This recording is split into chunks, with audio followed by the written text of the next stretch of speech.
ഒരു ചെറിയ പ്രാർത്ഥനയോടെ നമുക്ക് ആരംഭിക്കാം. സ്വർഗീയ പിതാവേ, ഈ രാത്രി ഞങ്ങളെ ഈ കൂട്ടായ്മയെ കേൾക്കുന്ന എല്ലാ ആളുകളെയും അവിടുത്തെ തിരുസന്നിധിയിലേക്ക് ഞങ്ങൾ ഉയർത്തുന്നു. ഞങ്ങളുടെ പരിമിതികൾ കൊണ്ടല്ല, പിതാവേ, അവിടുത്തെ പുത്രനായ യേശുവിൻ്റെ ശക്തിയിൽ ഞങ്ങൾ ഉയർത്തുന്നു. അവരുടെ ആവശ്യങ്ങൾ, പ്രതീക്ഷകൾ, അവരുടെ ഇന്നത്തെ പ്രാർത്ഥനാ നിയോഗങ്ങളെല്ലാം അവിടുത്തെ തിരുസന്നിധി ഉയർത്തി ഞങ്ങളെ കേൾക്കുന്ന എല്ലാ മനുഷ്യരെയും അവിടുത്തെ തിരുസന്നിധിയിൽ കൊണ്ടുവന്ന് അവരുടെ ആവശ്യങ്ങളോടുകൂടി അവിടുത്തെ സന്നിധിയിലേക്ക് ഉയർത്തിക്കൊണ്ട് ഞങ്ങൾ ഒരുമിച്ച് ചേർന്ന് അങ്ങേ സ്തുതിക്കുന്നു. ഹല്ലേലൂയ,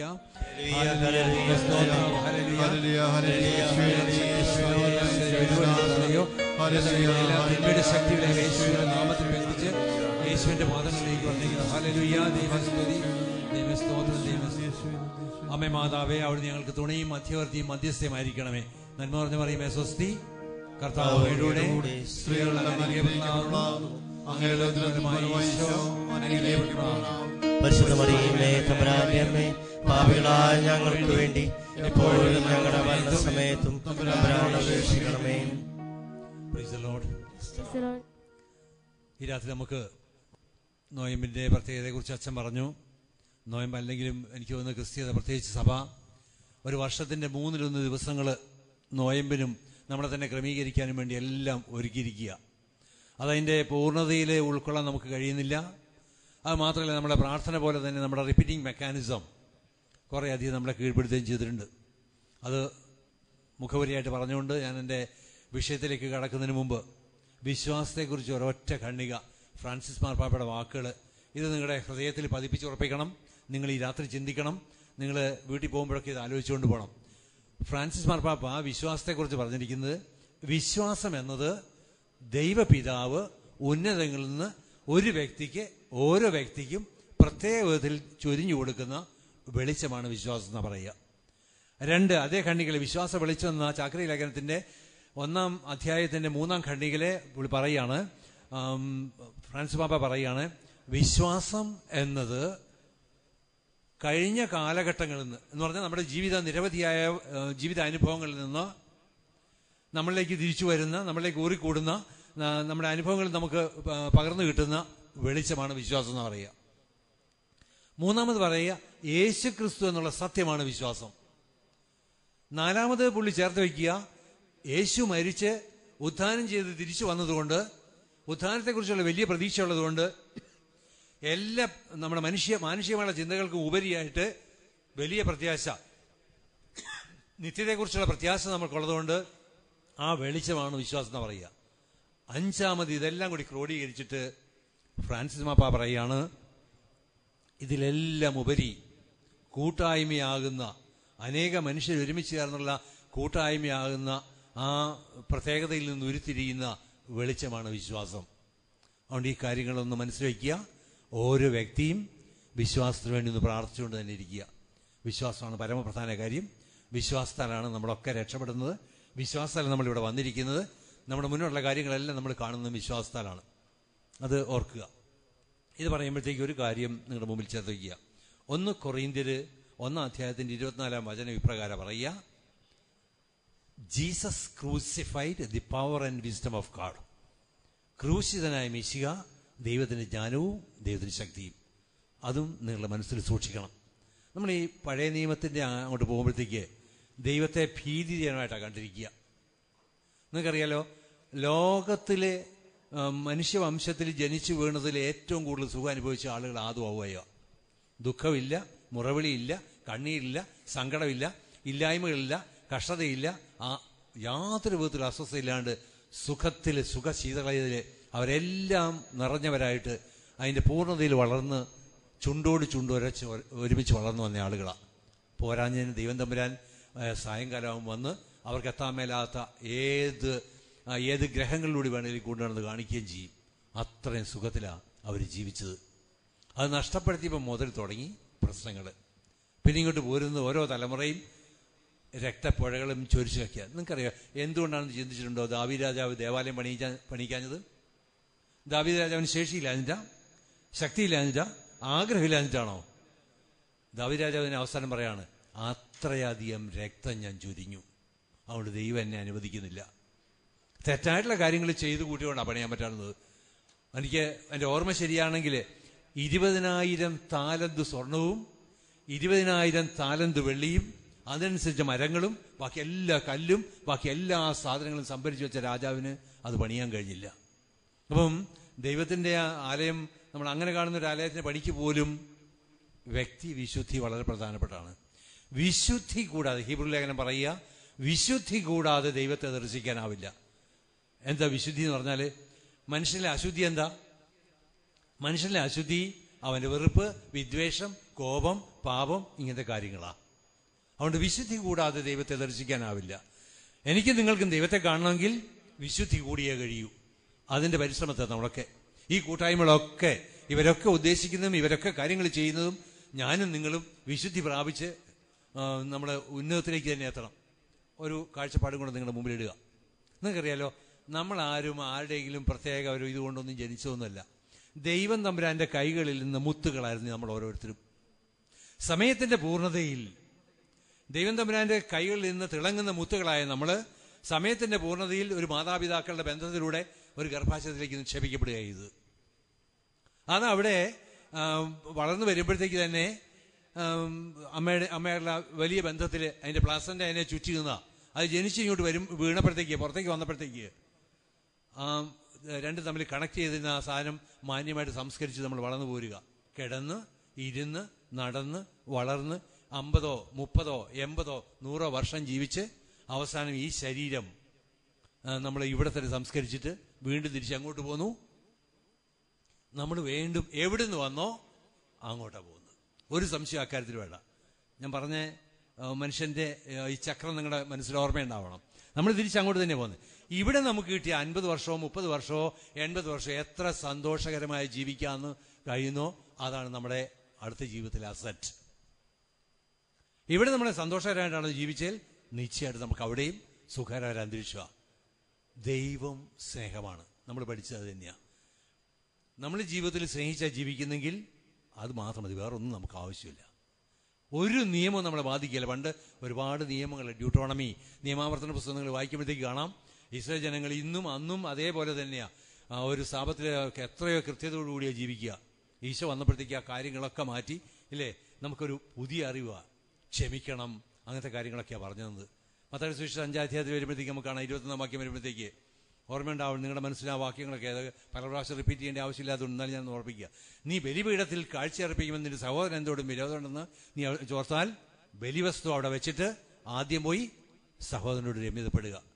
ഇത് വെറുതെ അങ്ങനെ പറഞ്ഞു വെച്ചതല്ല. നിങ്ങൾ ഇന്ന് രാത്രി തിരിച്ച് വീട്ടിൽ ചെല്ലുമ്പോൾ മറ്റൊന്നും ചിന്തിക്കണ്ട. വീട്ടിൽ ചെല്ലുമ്പോൾ വൈകുന്നേരം അത്താഴമൊക്കെ കുടിച്ചിട്ട് കിടക്കാനാവുന്ന സമയമാകുമ്പോഴത്തേക്ക് മനുഷ്യ സ്വാഭാവികമായിട്ട് എല്ലാ പണികളും തീർത്ത് അയഞ്ഞ വസ്ത്രങ്ങളിട്ട് കിടക്കാനുള്ള ഒരുക്കത്തിൽ കട്ടിലെ പോയി ഇരിക്കുമ്പോൾ വിളിക്കും, എൻ്റെ ദൈവമേ. ഉറക്കൊന്നും വിളിച്ചോണമെന്നില്ല. അത് വിശ്വാസിയും വിളിക്കും, അവിശ്വാസിയും വിളിക്കും, അന്ധവിശ്വാസിയും വിളിക്കും, എൻ്റെ ദൈവമേ. ഉറക്കൊന്നും ആയിരിക്കില്ല. ഒരു പക്ഷേ ഓരോരുത്തർ അന്നത്തെ ആഴം അനുസരിച്ച് അത് ഡെപ്ത് കൂടുതലായിരിക്കുന്നുണ്ടാവും വിളിയുടെ. എന്നിട്ടൊരു മിനിറ്റ് കൂടെ അവിടെ ശാന്തമായിട്ടിരുന്നാൽ അന്നേരം ഉണ്ടല്ലോ നിങ്ങളുടെ മനോമുഖരത്തിൽ കൂടെ, അടച്ച കണ്ണുകളുടെ മനോമുഖരത്തിൽ കൂടെ നിരവധി മുഖങ്ങൾ കടന്നു പോകുന്ന കാണാം. ഒന്നുകൂടെ ഒന്ന് ചിന്തിച്ച് എന്താ ഈ മുഖം നോക്കിയാൽ ഒരുപക്ഷെ അപ്പൻ, ഒരുപക്ഷെ അമ്മ, ഒരുപക്ഷെ അമ്മായിയമ്മ, ഒരുപക്ഷെ അയൽവാസി, ഒരുപക്ഷെ കൊളീഗ്, അല്ല ഈ കൂട്ടായ്മയുള്ള ആളുകൾ ആരുടെയെങ്കിലുമൊക്കെ മുഖങ്ങൾ കാണാം. ഒന്നുകൂടെ നമ്മളൊന്ന് ചിന്തിക്കുക. ഇത് എന്തുകൊണ്ടാണെന്ന് ചിന്തിച്ചാൽ ആ നിമിഷം പരിശുദ്ധാത്മാവ് സംസാരിച്ചു തുടങ്ങും. പരിശുദ്ധാത്മാവില്ലാതെ ക്രിസ്തു മാർഗമില്ല. ക്രിസ്ത്യതയുടെ ആത്മാവ് പരിശുദ്ധാത്മാവാണ്. ആ നിമിഷം പരിശുദ്ധാത്മാവ് സംസാരിക്കും, മോളെ, മോനെ, നീ എന്നെ വിളിക്കണമെങ്കിൽ ഈ പ്രശ്നം അവസാനിപ്പിച്ചിട്ട് നീ വിളിച്ചാൽ മതി എന്ന് പറഞ്ഞാൽ നമുക്ക് അവരോട് വെറുപ്പുണ്ടെന്ന് തന്നെയാണ്. അവിടെ അത് കണ്ടുപിടിക്കാൻ വലിയ ഗണിതശാസ്ത്രജ്ഞനോ ശാസ്ത്രജ്ഞന്മാരെയോ സയന്റിഫിക് ആയിട്ടുള്ള എന്തെങ്കിലും കാര്യങ്ങളോ ഒന്നും അന്വേഷിക്കേണ്ട കാര്യമില്ല. നമ്മുടെ മുമ്പിൽ തന്നെ ഉണ്ട്. ഓരോ വ്യക്തിയോടും നമ്മൾ സംസാരിക്കും. അതുകൊണ്ട് നമ്മുടെ ജീവിതത്തിൻ്റെ വളരെ പ്രധാനപ്പെട്ട ഈ ഘട്ടം, പ്രത്യേകിച്ച് ഘട്ടം നമ്മൾ ശ്രദ്ധിക്കണം. ഞാൻ ഓർക്കുക, എനിക്ക് തോന്നുന്നു ഞാൻ ഒരുപാട് വചനങ്ങൾ പറയുന്നതിനേക്കാൾ ഒരു എൻ്റെ ജീവിതത്തിലെ നിരവധി അനുഭവങ്ങൾ ഞാൻ നിങ്ങളോട് പറയാൻ പോവാം. ഒരു 4, 5, 6 കാര്യങ്ങൾ. നിങ്ങൾക്കറിയാലോ, 1 യോഹന്നാൻ 3:15 എന്താണെന്ന് നിങ്ങൾക്ക് ഓർമ്മയുണ്ടാവല്ലോ. സഹോദരനെ വെറുക്കുന്നവൻ കൊലപാതകിയാണ്, കൊലപാതകിയിൽ നിത്യജീവൻ വസിക്കുന്നില്ല എന്ന് നിങ്ങൾക്കറിയാലോ. ഒരാളോട് വെറുപ്പുണ്ട്. ഇതാ ക്രിസ്ത്യതയുടെ ഏറ്റവും വലിയ മനുഷ്യബുദ്ധി നോക്കിയ പ്രാരാബ്ദം. പക്ഷെ ആത്മാവിന്റെ ചൈതന്യത്താൽ ഏറ്റവും എളുപ്പമായിട്ടുള്ള കാര്യങ്ങൾ എല്ലാ മനുഷ്യരോടും രമ്യതപ്പെട്ടിരിക്കുക. ഇപ്പം നേരത്തെ ആരോ പ്രാർത്ഥിക്കുമ്പോഴത്തേക്ക് ഞാൻ ശ്രദ്ധിച്ചു, അങ്ങ് മിഡിൽ ഈസ്റ്റിന് അങ്ങേ തലയ്ക്കും ഇറാഖിലൊക്കെ സംഭവിക്കുന്ന കാര്യങ്ങൾ നിങ്ങൾക്ക് ഓർമ്മയുണ്ടല്ലോ. ഒരു വർഷം 100,000 ആളുകൾ, ക്രിസ്ത്യാനികൾ കഴുത്തറക്കപ്പെട്ട് കൊല്ലുന്നുണ്ട്. ഈ കഴിഞ്ഞിടയിൽ നിങ്ങൾ കണ്ടു 200 8ാം ക്ലാസ്സിൽ പഠിക്കുന്ന പെൺകുട്ടികളെ പിടിച്ചു കൊണ്ടുപോയിട്ട് തടവറയിൽ ഇട്ടിട്ട് അവരെ 2ാം ഭാര്യമാരായിട്ടോ 3ാം ഭാര്യമായിട്ടോ അനേകർക്കായിട്ട് വിതരണം ചെയ്തു. നമ്മൾ നീതിയെക്കുറിച്ചും ന്യായത്തെക്കുറിച്ചും സത്യത്തെക്കുറിച്ചും ഒക്കെ ചിന്തിക്കുമ്പോഴത്തേക്ക് മിനിഞ്ഞാന്നത്തെ പേപ്പറിൽ നിങ്ങൾ രാവിലെ കണ്ടു 10 ലക്ഷം ക്രിസ്ത്യാനികൾ അധിവസിക്കുന്ന പാകിസ്ഥാനിലെ ഒരു സ്ഥലത്ത് ഒരു ബോംബ് ബ്ലാസ്റ്റിൽ 2 സ്ഥലത്തുള്ള ബോംബ് ബ്ലാസ്റ്റിൽ 16 ആളുകളാണ് സ്വർഗത്തിലേക്ക് പോയത്. അതിൻ്റെ തുടർചലനങ്ങളും ബാക്കി കാര്യങ്ങളൊക്കെയാണ്. ഇതെല്ലാം നെഗറ്റീവായിട്ടുള്ള ഒരു ആസ്പെക്റ്റിലേക്ക് നമ്മൾ കൊണ്ടുപോകുക. നമ്മൾ ക്രിസ്തീയമായ കാഴ്ചപ്പാടിലൂടെ ചിന്തിച്ചില്ലെങ്കിൽ വലിയ ബുദ്ധിമുട്ടാണ്. നിങ്ങൾ റോം സന്ദർശിച്ചാൽ കൊളോസിയം കാണാൻ പറ്റും. നിറചക്രവർത്തിമാരെ കൊളോസിയം പണിയുമ്പോഴത്തേക്ക് അതിലെ പോയ ക്രിസ്ത്യാനികളെ പിടിച്ചിട്ട് ഒരു കമ്പ വെച്ച് കെട്ടിയിട്ട് അത് തുണി ചുറ്റിയിട്ട് എണ്ണ ഒഴിച്ച് തീ കൊടുത്തിട്ട് ആ വെളിച്ചം കണ്ടിട്ടാണ് പണിത്. റോമിൽ നിങ്ങൾ ചെന്നാൽ 60 കാറ്റക്കൂമ്പുകൾ കാണാൻ പറ്റും. കാറ്റക്കൂമ്പ് എന്ന് പറഞ്ഞാൽ ഭൂമിക്കടിയിലെ 100 150 മീറ്റർ താഴെ ആദിമ ക്രിസ്ത്യാനികൾ ഒളിച്ചു താമസിച്ച സ്ഥലമാണ്. അവരങ്ങനെ ഒളിച്ചു താമസിക്കുമ്പോഴത്തേക്ക് അവിടെ വെച്ച് തന്നെ 7 പോപ്പുമാർ മരിച്ചിട്ടുണ്ട്, ഒരു പോപ്പിനെ വെട്ടിക്കൊന്നിട്ടുണ്ട്. ഈ ലോകത്തിന്റെ വെളിച്ചമോ അതിന്റെ ചൈതന്യമോ ഊർജ പ്രകാശം ഒന്നും സ്വീകരിക്കാതെ എലികളെ പോലെ പാറ്റകളെ പോലെ ഭൂമിക്കടിയിൽ ജീവിക്കുക. ക്രിസ്തീയത അതിന്റെ കൂട്ടായ്മയുടെ ശക്തിയിൽ അവര് ബാക്കിയെല്ലാം വിസ്മരിച്ചിട്ട് ജീവിച്ചു. എന്നിട്ട് സ്വർഗത്തിലെത്തി. നിങ്ങൾക്കറിയാവോ, മുലയൂട്ടുന്ന അമ്മമാരെ പിടിച്ചു കെട്ടിയിട്ട് 2 കൈയും പുറകെ കെട്ടിയിട്ട് കൊച്ചിനെയും കൊണ്ട് എടുത്തിട്ട് ചോദിക്കും, നീ വിശ്വാസം ത്യജിക്കുന്നോ ഇല്ലയോ എന്ന് ചോദിച്ചാൽ വിശ്വാസം ത്യജിക്കുന്നില്ല എന്ന് പറഞ്ഞാൽ അവിടെ മാലയെ തന്നെ കുടുക്കിട്ട് കഴുത്തിലിട്ട് കൊടുക്കും. നിറഞ്ഞ മാറിൽ കിടന്ന് പെടഞ്ഞു മരിച്ച 10,000 കുഞ്ഞുങ്ങളുണ്ട്. വിശ്വാസത്തെ പ്രതി 2 കാലിലും 2 കുതിരകളെ ചങ്ങല കെട്ടിയിട്ട് വിശ്വാസം ത്യജിക്കുന്നോ ഇല്ലയോ എന്ന് ചോദിച്ചിട്ട് ഇല്ല എന്ന് പറഞ്ഞാൽ 2 ഭാഗത്തേക്ക് ഓടിച്ചിട്ടുണ്ട് ആയിരങ്ങളെ. പെറ്റമ്മയുടെ മുമ്പിൽ നിന്ന് 10 മക്കളെ വറുത്തു കോരിയിട്ടുണ്ട്. 10 മക്കളുടെ മുമ്പിൽ വെച്ച് അമ്മയുടെ തൊക്കുരിഞ്ഞു വിട്ടിട്ടുണ്ട്. ഇതൊക്കെ ആദ്യത്തെ ഘട്ടങ്ങളാണ്. ഇന്നും വലിയ വ്യത്യാസമൊന്നുമില്ല. അതിനേക്കാളും ക്രുദ്ധമായിട്ടും ക്രൂരമായിട്ടാണ് കാര്യങ്ങൾ പോകുന്നത്. പക്ഷെ ഇതെല്ലാം വിചാരിച്ച് നമ്മുടെ വികാരം കൊണ്ടാൽ നമ്മുടെ നിത്യായുസ്സാ പോവുക, നിത്യജീവനം നഷ്ടമാകുക. അതുകൊണ്ട് എന്നെ കേൾക്കുന്ന എൻ്റെ സുഹൃത്തെ നോക്കണം, ഈ രാത്രി ആരോടെങ്കിലും നമുക്ക് എന്തെങ്കിലും വെറുപ്പുണ്ടെങ്കിൽ നിരുപാധികം ക്ഷമിക്കാൻ നമുക്ക് കഴിയണം. നിശ്ചയമായിട്ടും മനുഷ്യനാണോ എവിടെയും പ്രശ്നം ഉണ്ടാവും.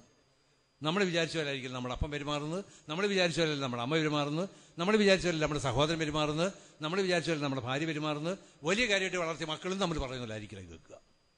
അപ്പം അതെല്ലാം നമ്മുടെ വികാരങ്ങളെ വ്രണപ്പെടുത്തുകയും നമ്മൾ അറിഞ്ഞോ അറിയാതെയോ മനസ്സിൽ ഈ പ്രതികാരം സൂക്ഷിക്കുകയും ചെയ്യും.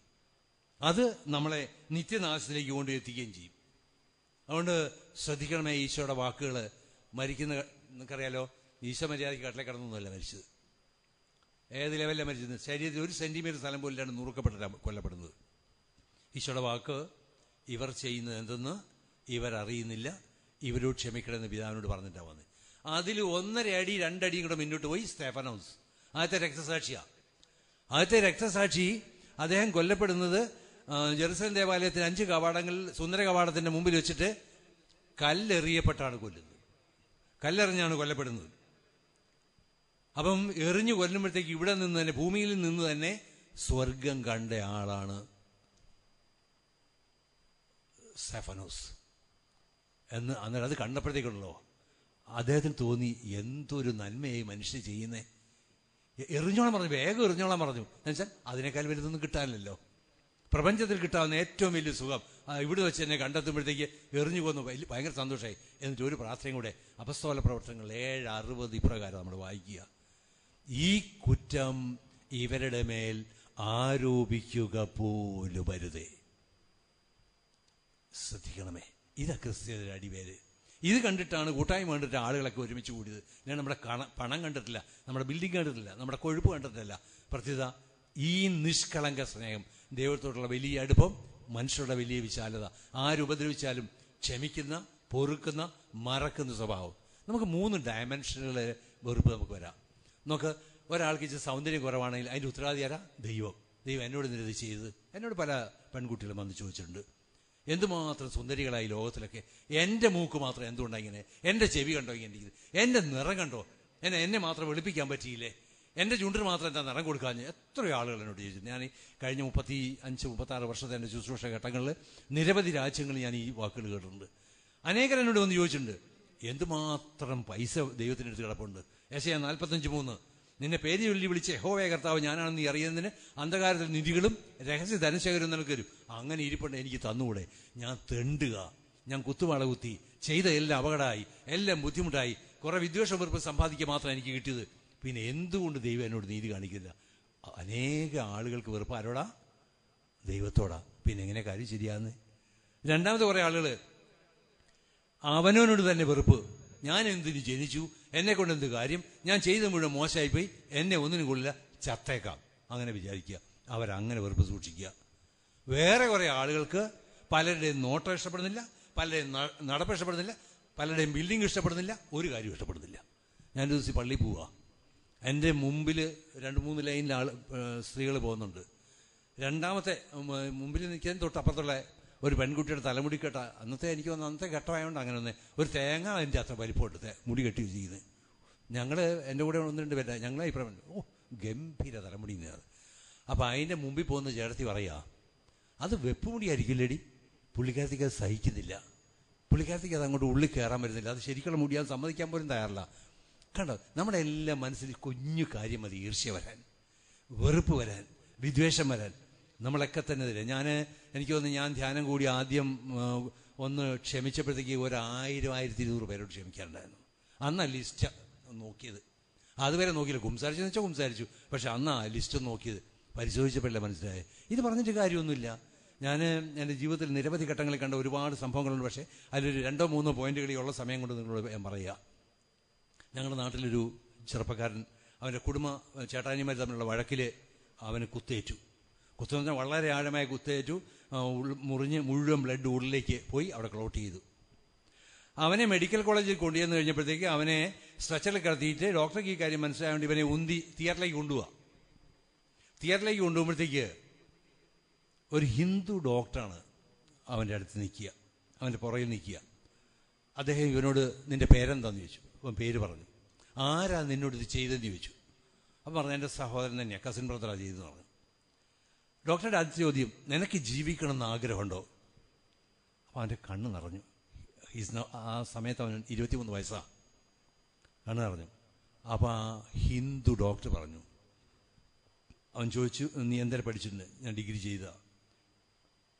U have to forgive and forget. നീ ക്ഷമിച്ചേ മതിയാവൂ. നീ ക്ഷമിച്ചാൽ നീ സുഖപ്പെടുകയുള്ളൂ. ആ മനുഷ്യൻ സുഖപ്പെട്ട് തിരിച്ചു വന്നു കഴിഞ്ഞാൽ എന്നോട് പറഞ്ഞ വാക്കെന്താണെന്നറിയാവോ? ആ ഒരു വാക്ക് കേട്ടപ്പോൾ എൻ്റെ മേലൊരു കുളിരണിഞ്ഞു. എൻ്റെ മനസ്സിൽ നിന്നെല്ലാം കൂടെ എന്തോ കഴുകിപ്പോയാലും എനിക്ക് തോന്നി.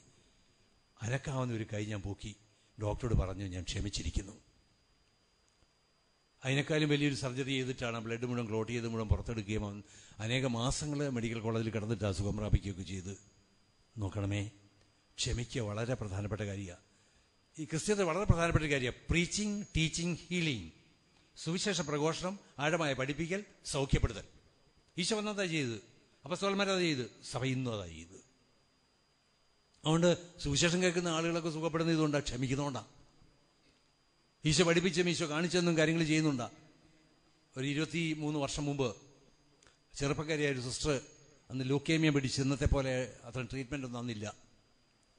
എൻ്റെ ഒരു അകന്ന ബന്ധുവാണ്. ഒരു ദിവസം എന്നെ വിളിച്ചു ചോദിച്ചു, ചേട്ടാ ഒന്ന് ഞാൻ അങ്ങോട്ട് ഒന്ന് കാണാൻ പറ്റുമോ? ഞാൻ പറഞ്ഞു, നീ വരുന്നതിനിപ്പോൾ എന്താ, എപ്പം വേണേലും വന്നോളാൻ പറഞ്ഞു. എന്തായാലും അന്ന് വൈകുന്നേരം തന്നെ അവൾ വന്ന് എന്നോട് പറഞ്ഞു, എൻ്റെ വിസ ഒക്കെ ശരിയായിരിക്കുക. ഞാൻ പറഞ്ഞു, നീ പുറത്ത് പോവാണോ? അല്ല, പുറത്തല്ല, അങ്ങ് അകത്തേക്ക് തന്നെ പോവുക. എങ്ങോട്ട്? ആ പേപ്പറിൽ തന്നെ കാണിച്ചു, അക്യൂട്ട് ലൂക്കേമിയ. ഡോക്ടറുടെ നിഗമനം അനുസരിച്ച് ഒരു 20 ദിവസത്തിൽ കൂടുതൽ പുള്ളിക്കാരത്തി സർവൈവ് ചെയ്യത്തില്ല, പിടിച്ചിരിക്കില്ല. അപ്പോൾ എനിക്കും വലിയ വിഷമായി. അപ്പോൾ ഞാൻ ചോദിച്ചു, ഞാനെന്താ ചെയ്യേണ്ടേ? നമുക്കൊന്ന് പ്രാർത്ഥിക്കണം. ഞാൻ പറഞ്ഞു, ഞങ്ങൾ വൈകുന്നേരത്തെ കുരിശുവരെയും അത്താഴവും കഴിഞ്ഞ് ഞങ്ങൾ രണ്ടാളും ഒരു മുറി മാറിയിരുന്ന് ആ നേരം വെളുക്കുന്നവരെ പ്രാർത്ഥിച്ചു. അവളുടെ കാര്യം പറഞ്ഞു, അവൾ പോവല്ലേ. അപ്പോൾ ഞാനിങ്ങനെ ഒരു സ്വാർത്ഥം വിചാരിച്ചു, ഇവൾ വേഗം പോവുകയാണെങ്കിൽ, ഈ കന്യാസ്ത്രീ വേഗം ചെല്ലുകയാണെങ്കിൽ നമ്മുടെ കാര്യമൊക്കെ പറയുമല്ലോ, കാര്യങ്ങളൊക്കെ ഭംഗിയാവല്ലോ എന്നൊക്കെ. അവിടെ എൻ്റെ സ്വാർത്ഥത ഞാൻ ചിന്തിച്ചേ. പക്ഷെ ആ രാത്രി മുഴുവൻ പ്രാർത്ഥന 183 കാര്യങ്ങൾ പരിശുദ്ധാത്മാവ് വെളിപ്പെടുത്തി. എല്ലാം കൊച്ചു കൊച്ചു തെറ്റുകൾ. വലുതായിട്ടുള്ള കാര്യങ്ങളൊക്കെ പണ്ടേ സംസാരിച്ചാൽ വലിയ പാപമൊന്നും ചെയ്തിട്ടില്ല, കൊച്ചു കൊച്ചു തെറ്റുകൾ. ഇതെല്ലാം ആ രാത്രി ഞാൻ ക്ഷമിപ്പിച്ചു. എന്നിട്ട് രാവിലെ എണീറ്റപ്പം ഞാൻ എൻ്റെ അത്യാവശ്യ കാര്യങ്ങൾക്ക് പോകണം. പുള്ളിക്കാരത്തി പള്ളിയിലേക്ക് പോയി. കുർബാനയ്ക്ക് മുമ്പ് ചെന്ന് അച്ഛനെ കണ്ട് കുംസാരം പൂർത്തിയാക്കി. തിരിച്ചു വന്ന് ഞാൻ ചോദിച്ചു, ഹൗ ഡു യു ഫീൽ? നിനക്ക് എന്താ തോന്നുന്നത്? എന്നോട് പറഞ്ഞു, നല്ല തണുത്ത വെള്ളത്തിൽ ഉള്ളു കഴുകിയ പോലെ തോന്നുന്നു. എനിക്ക് ഇവിടുന്ന് രക്ഷപ്പെട്ടാൽ മതി. ഞാനൊന്നും മിണ്ടിയില്ല. തിരിച്ചു പോയി. മൂന്നാമത്തെ ദിവസം സ്ത്രീ മരിച്ചു. നമ്മളെന്താ പേടിക്കാതിരിക്കുന്നത്? അതിക്കുള്ള നമുക്ക് എന്ത് ചെയ്യാൻ പറ്റും? മനസ്സിലൊരു ഭാരമില്ലാതെ, ആരോടും വിദ്വേഷമില്ലാതെ നമ്മൾ കടന്നു പോവുക. അത്ര നമുക്ക് ചെയ്യാനുള്ള കാര്യം. ഈശോ പഠിപ്പിച്ചു അതേ ഉള്ളൂ. എല്ലാവരും വലിയ കാര്യങ്ങളൊന്നും ഇവിടെ ചെയ്തു തീർക്കാനൊന്നുമില്ല. ഒരു ചെറിയ അനുതാപം ഉണ്ടെങ്കിൽ, ഒരു ഉള്ളൊരുക്കുണ്ടെങ്കിൽ, മനസ്സാന്തരം ഉണ്ടെങ്കിൽ, അനുരഞ്ജനത്തിൻ്റെ ഒരു ശക്തി പരിശുദ്ധാത്മാവ് നമുക്ക് തരുന്നുണ്ടെങ്കിൽ വലിയൊരു കാര്യം. അത് ചെറിയൊരു കാര്യമല്ല. ഇപ്പം ദൈവഭവനത്തിലെ കാര്യസ്ഥാനുള്ള മോശ തന്നെ എടുത്ത് നോക്കിയേ. മോശ ആദ്യം വന്ന് നീതി നടത്താൻ വേണ്ടി രണ്ടാളെ അടിച്ചു വന്ന് നോക്കി. അന്നേരം വിവരം മനസ്സിലായി. ഓടിയ ഓട്ടം 40 വർഷത്തെ വനവാസമാണ്. 40 വർഷത്തെ വനവാസ. ഒടുവിൽ തമ്പുരാൻ വന്ന് ചോദിച്ചു, വിളിച്ചു വരുത്തി. ഹൊറബിലേക്ക് വന്നു കഴിഞ്ഞപ്പോഴത്തേക്ക് എന്താ സംഭവം എന്ന് ചോദിച്ചു. നിന്റെ വലത്തേക്ക് എടുത്ത് മാറിടത്തി വെക്കാൻ പറഞ്ഞു. വെച്ച് പുറത്തേക്ക് എടുത്തു. കുഷ്ഠം. അതൊരു സ്കാൻ റിപ്പോർട്ടാണ്. മോശയുടെ ഉള്ളിൽ അങ്ങനെയായിരുന്നു. കാര്യം രാജഭവനത്തിലാണ് വളർന്നത്. ദൈവത്തിന് പ്രത്യേക ഇടപെടലും കാര്യങ്ങളൊക്കെ ഉണ്ടായിരുന്നു. പക്ഷെ ഉള്ളു മുഴുവൻ വെറുപ്പും വിദ്വേഷവും കോപവും മാത്സര്യവും പ്രതികാരവും സങ്കടവും എല്ലാം കൂടെ ആ കൈ തിരിച്ചു വെച്ച് സുഖപ്പെടുത്തി കൊടുത്തു. അതുകൊണ്ടാണ് 40 നീണ്ട വർഷങ്ങളാ ട്രാൻസിറ്റ്. ആപ്പടെ മുട്ടിച്ച കുഴമ്പിട്ട 40 ദിവസം നടക്കാനുള്ള ദൂരമില്ല. 40 വർഷം കൊണ്ട് ഇസ്രായേൽ ജനത്തെ 35 ലക്ഷം ജനങ്ങളെ, നിങ്ങൾക്കറിയാലോ.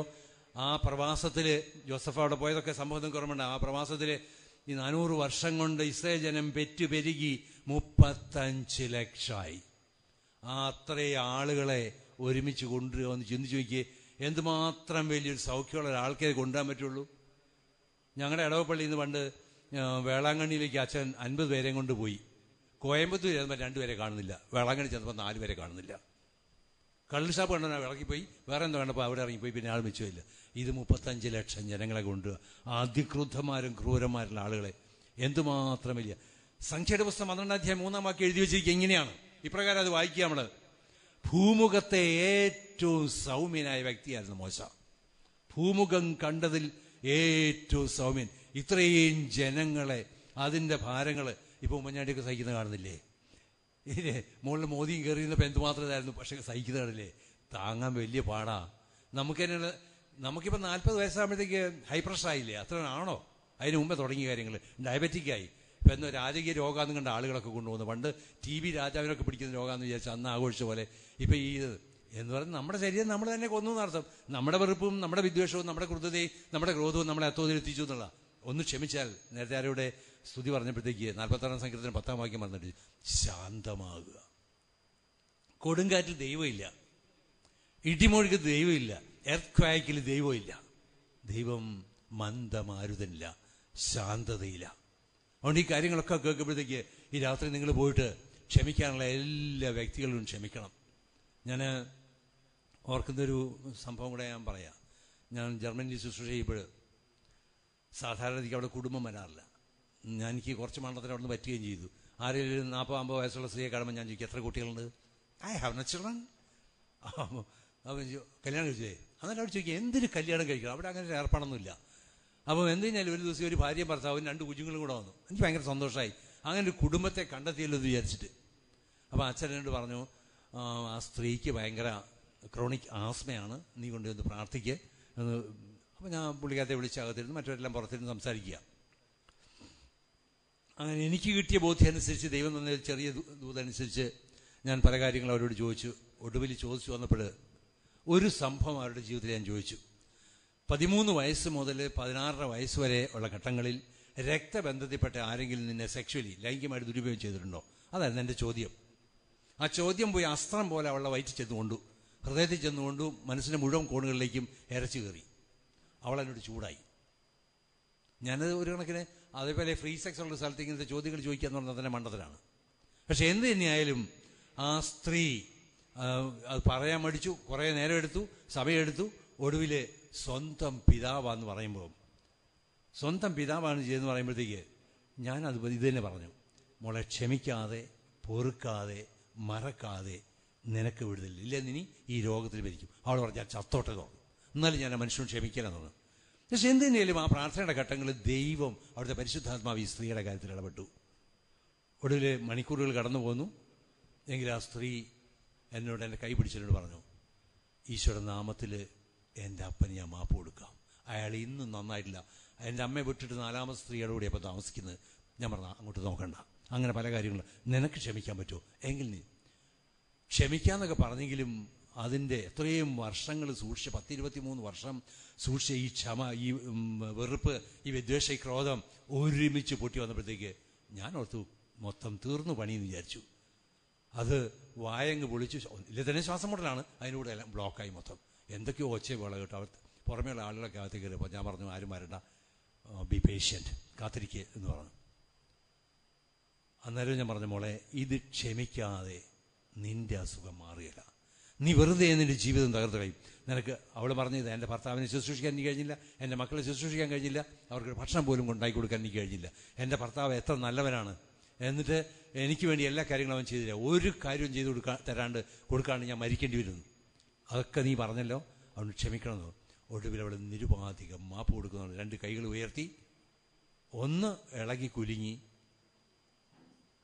ഉറക്കെ കരഞ്ഞു, ശാന്തമായി.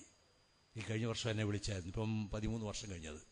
അതിനുശേഷം ആ രോഗം വന്നിട്ടില്ല.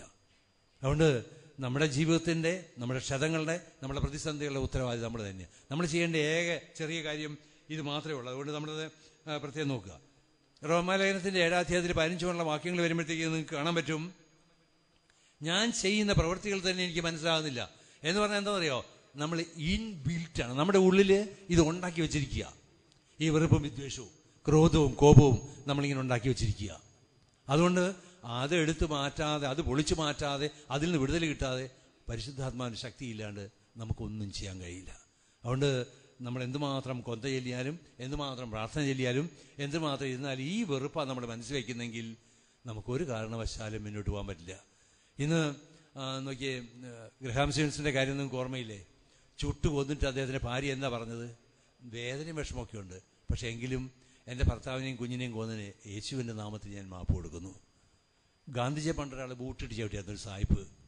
ഗാന്ധിജി എണീറ്റ് ചോദിച്ചു, സാറിൻ്റെ കാലിന് വല്ലതും പറ്റിയോ? ആരാ തോറ്റത്? നമുക്കിന്ന് ഭാര്യാഭർത്തൃ ബന്ധത്തിലെ എന്തുമാത്രം ഭിന്നതയാ! തൊട്ടതിനെല്ലാം വാശിയല്ലേ. 10-12 കൊല്ലം മിണ്ടാതെ കിടക്കുന്ന ആളുകൾ. ഈ കഴിഞ്ഞ ദിവസം ആരോ പറഞ്ഞു, ഭർത്താവും ഭാര്യ ഒരേ കട്ടിലെ കിടക്കുക, ഭർത്താവ് ഫോണെടുത്ത് വിളിച്ചു, അല്ല ഭാര്യ ഫോണെടുത്ത് വിളിച്ചു, ഹലോ ഹലോ, എന്താ? ഒരു ശകലം കൊണ്ട് മാറിക്കിടന്നേ, ചൂടാകുന്നു. നേരെ പറയാൻ പോലും പറ്റാത്തൊരവസ്ഥ. മനുഷ്യൻ്റെ സ്ഥിതിയെ നമ്മളുള്ള എല്ലാ സങ്കേതങ്ങളും നമ്മൾ ഉപയോഗിക്കും. ഇതെല്ലാം ഈ കൊക്കയിലേക്കാണ് നമ്മൾ കൊണ്ടുപോവുക. നമ്മുടെ ഉള്ളിൽ മുഴുവൻ വെറുപ്പാ, നമ്മുടെ ഉള്ളിൽ മുഴുവൻ വിദ്വേഷ. അത് ക്ഷമിക്കാതെ നമ്മുടെ ഒരു നോയമ്പും നമ്മളെ സുഖപ്പെടുത്തുമെന്ന് ആരും വിചാരിക്കുകയൊന്നും വേണ്ട. കുറച്ച് പാടാ. എനിക്ക് തോന്നുന്നു വളരെ ആഴങ്ങളിൽ മുറിവേൽപ്പിക്കപ്പെട്ട സംഭവങ്ങളൊക്കെ നമ്മൾ അനേക നാളുകൾ പ്രാർത്ഥിക്കേണ്ടി വരും അവരെ അനുഗ്രഹിക്കാൻ വേണ്ടി. അതുകൊണ്ട് ഞാൻ പറഞ്ഞേ, ക്ഷമിക്കണം, പൊറുക്കണം, മറക്കണം. ക്ഷമിക്കണം, സ്നേഹിക്കണം, സ്വീകരിക്കണം, പ്രാർത്ഥിക്കണം. ഒരു ദിവസം ഒരു പെൺകുട്ടി എൻ്റെ അടുത്ത് വന്നു. അവിടെ കൺമുമ്പിൽ വെച്ച്, അവൾക്ക് 14 വയസ്സുള്ളപ്പോൾ സ്വന്തം പിതാവിനെ വേറൊരു മനുഷ്യൻ മുറ്റത്തുനിന്ന് കുത്തിക്കൊന്ന. ക്ഷമിക്കാൻ പാടാ. ഞാനൊരു കഷ്ണം കടലാസിൽ കരുണയ്ക്ക് വേണ്ടിയുള്ള പ്രാർത്ഥന എഴുതി കൊടുത്തു. 3 മാസം അയാളെയും ആ കുടുംബത്തെ അനുഗ്രഹിക്കണം എന്ന് പറഞ്ഞ് പ്രാർത്ഥിക്കാൻ പറഞ്ഞു. അത് കഴിഞ്ഞ് തിരിച്ചു വരുമ്പോഴത്തേക്ക് കാര്യങ്ങൾ ശാന്തമായി. അല്ലാണ്ട് ഒരു നിമിഷം കൊണ്ട് എല്ലാം അങ്ങ് വിട്ടുവീഴ്ച ചെയ്യാനും മാത്രമൊന്നുള്ള വളർച്ചയും കാര്യങ്ങളൊന്നും നമുക്കെത്തിയിട്ടില്ല. നമ്മൾ ധ്യാനങ്ങൾ കൂടിയിട്ട് അനേക വർഷമായിട്ടുണ്ടാകാം. ഇപ്പം എന്തിനാ പറയുന്നത്? ധ്യാന മന്ദിരങ്ങൾ തമ്മിൽ പോലും കുസ്തിയല്ലേ, അന്യന് ഈർഷ്യയല്ലേ, വെറുപ്പല്ലേ, വിദ്വേഷമല്ലേ. സ്വന്തം മക്കളെ ഈ കഴിഞ്ഞ ദിവസം 2 മക്കൾ കൂടിയിട്ട് അപ്പനിട്ട് 2 കൊടുത്തു. ഞാനത് സംസാരിച്ച് വന്നപ്പോഴത്തേക്ക് അവർ പറയുന്നത്, അപ്പം പണ്ട് മുതലേ ഞങ്ങൾക്ക് കിട്ടും, അമ്മയ്ക്ക് കിട്ടും തരുന്നതാണ്. ഇപ്പം സൗകര്യം കിട്ടുമ്പോൾ 2 കൊടുത്തപ്പോൾ ഞങ്ങൾക്കൊരു ഇടക്കാലാശ്വാസം കിട്ടി. അങ്ങനെ അവർ ചിന്തിക്കുക, അതൊരു നേട്ടമായിട്ട് എടുക്കുക.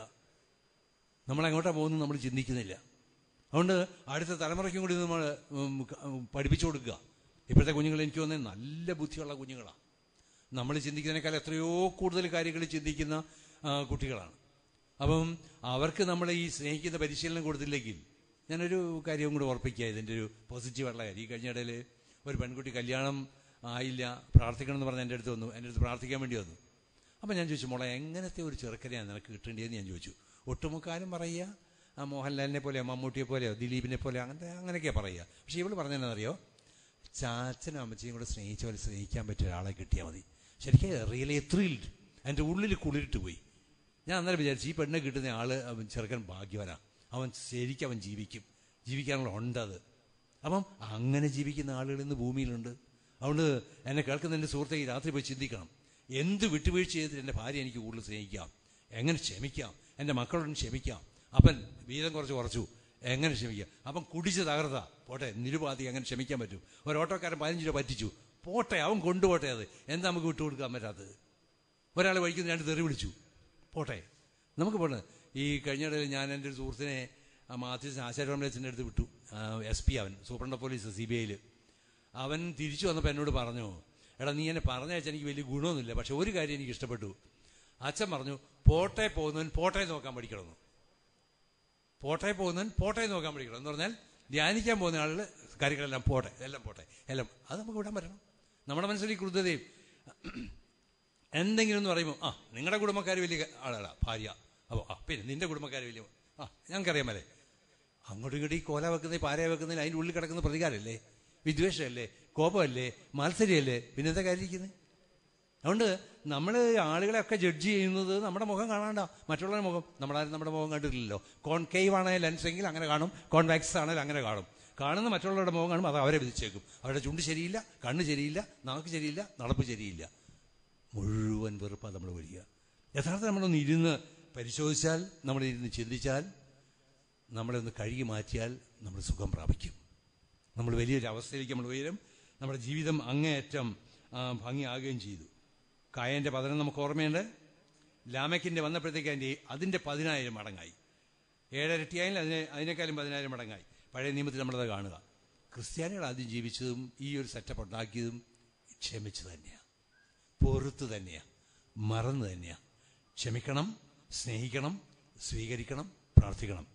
അപ്പോൾ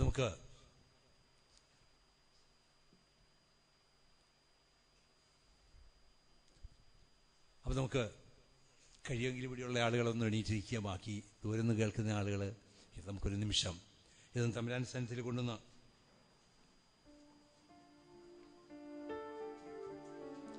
ക്രിസ്തീയതയുടെ മൂലക്കല്ല് ക്ഷമയാണ്.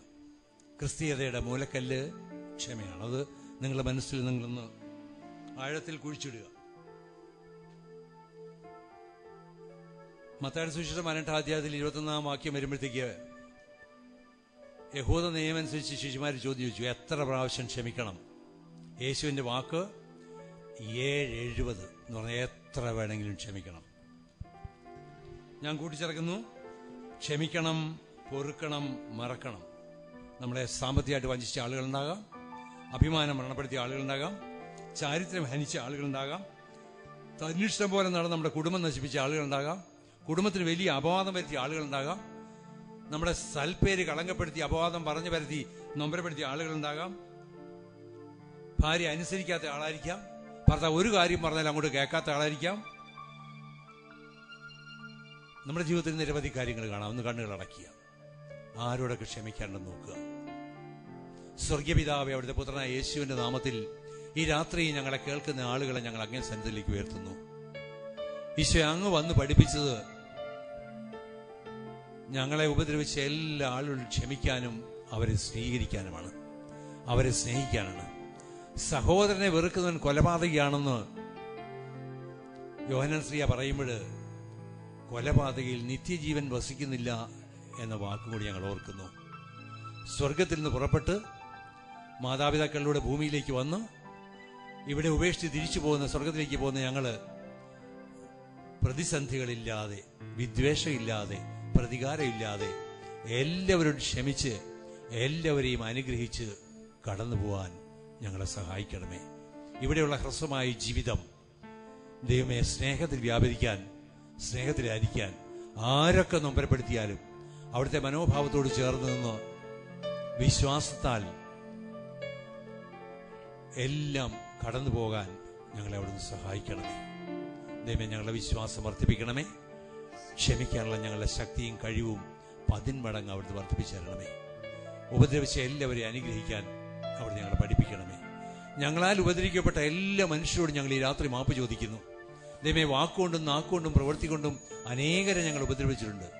അവരോടെല്ലാം ഈ രാത്രി ഞങ്ങൾ മാപ്പ് ചോദിക്കുന്നു. അവരെല്ലാം അനുഗ്രഹിക്കണമേ. അമ്മേ മാതാവേ, സർവ്വവിശുദ്ധരെ, സർവ്വ മാലാഖമാരെ, നിങ്ങളെല്ലാം ഞങ്ങൾക്ക് വേണ്ടി പ്രാർത്ഥിക്കണം.